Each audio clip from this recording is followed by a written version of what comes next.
Hello, I'm Lawrence Daniels, Director of Litigation with the Office of the People's Counsel. With me today is Contasia Scott, Assistant People's Counsel for the Office of the People's Counsel. And today we're talking about energy affordability. Contagia, energy affordability, or unaffordability in some terms, is a hot topic these days. And we've seen in a lot of news around the country about rising energy prices. Seems like we're also experiencing many of those same issues in the district. Is that correct? Yes, that's correct, Lawrence.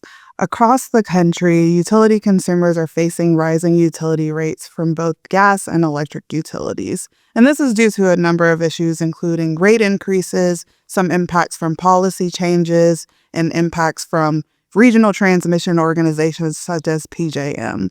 And because of that, there are a number of consumers who are really struggling to maintain and afford their vital utility services. The district is no different. Right now, we are seeing residential consumers, both low income and non-low income, struggling to afford their bills. In fact, outstanding utility bills in the district are at the highest levels they've been basically ever. So right now, it's really important that we think about solutions to this issue so that we can help utility customers remain safe in their homes with reliable, affordable energy services. Okay. And you talk about solutions. So I understand OPC has worked with a consultant over the past year on an affordability study. Can you talk to us about the study and what it's comprised of? Yes, so OPC has been working with Synapse Energy Economics to perform an energy affordability study. And this study consists of three parts. So the first part of this study just gives an overview of energy affordability in the district. It talks about some of the things I talked about, the level of arrearages that are currently in the district and some of the struggles that consumers are really facing and have been facing over the past several years. The second part of the affordability study is a proposal for the Public Service Commission, which is the utility court of sorts in the district, to consider. And basically, what that proposal consists of is asking the Public Service Commission to develop an energy affordability metric, which it can utilize to measure the impacts of its decisions on the pockets of ratepayers. So if there's a rate increase, if they have energy efficiency programs or other types of expenditures, they can utilize this adaptable energy affordability metric to be able to understand how low-income consumers are going to be impacted, how moderate-income consumers are going to be impacted.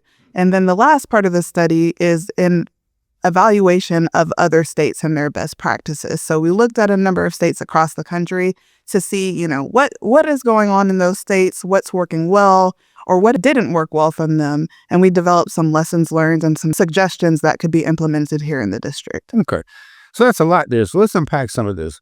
What's the current status of energy affordability in the district? Per this report, we're seeing that there are a number of consumers who can afford their bills. They're on the higher end of the income spectrum, but there are a number of low-income consumers and moderate-income consumers who are unable to afford their bill.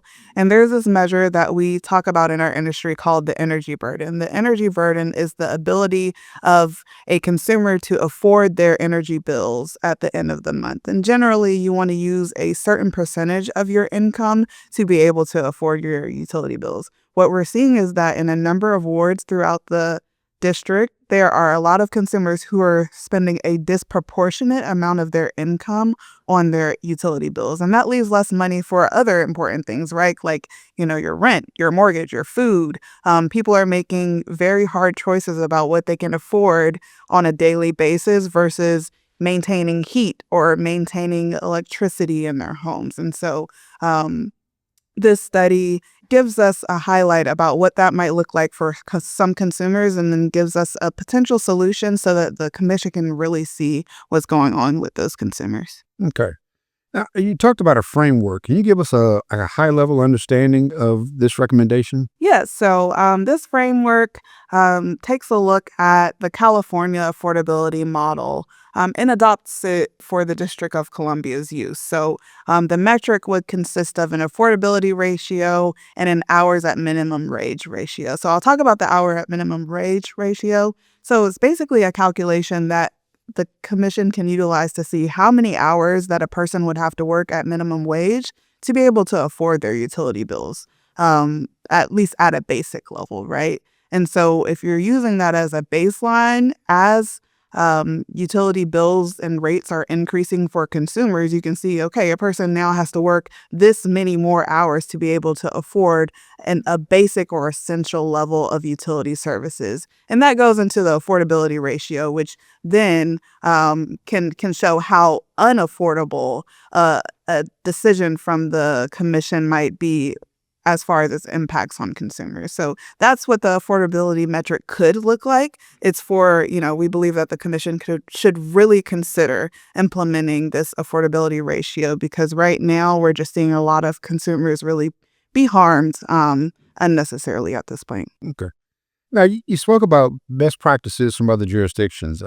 What does the study say about what you've learned from those other jurisdictions? Yeah, so there are a number of states who, again, they're going through the very same things that we're going through here in the District of Columbia: rising utility rates and a number of consumers who are increasingly unable to afford their utility bills. So other states have been looking into a number of solutions. That includes, right now in the District of Columbia, our utility discount program has a flat discount rate structure on your distribution portion of your bill, which I think amounts for most people about $40 per month if you are in the discount program. But there are other states that are considering programs like tiered discount rates, where it's tied to your income, and the discount that you would get would be tied to, how much assistance you really need. And then pairing that with, reallocating the level of LIHEAP assistance that you might need so that it's more effective. Another thing that some jurisdictions are doing are expanding shutoff protections, making sure that you have, summer or winter moratorium. The temperature-based moratorium is important, but making sure that there's additional protection for the most vulnerable consumers amongst us is very important. And then a number of programs mostly target homeowners or people who are on the utility bills themselves, but this can leave a large portion of renters without protection. So looking at ways that you can implement policies or laws to protect renters themselves and help them to be able to afford their utility bills is also very important.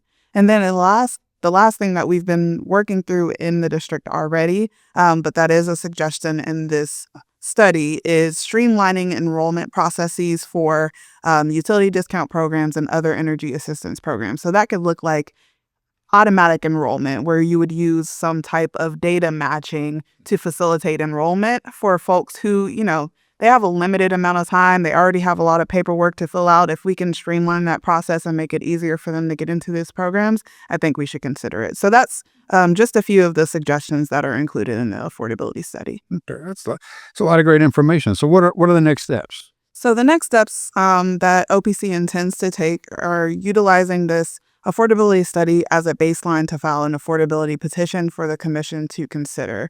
The affordability petition is going to outline basically all the things that we've already had in this discussion, but really ask the commission to take a holistic and comprehensive review of affordability in the district to protect ratepayers moving forward. So that will be forthcoming, and as soon as it is available, we will be sharing it with consumers for their input, with the council for their input, and just really advocating for ratepayers before the commission to make sure that we can have some type of way to measure the impact on their bills moving forward. Okay. All right. Well, this is a lot of great information we've learned here about an important topic. And as always, the Office of the People's Counsel will keep you informed about what our next steps are and how you can participate. Thank you.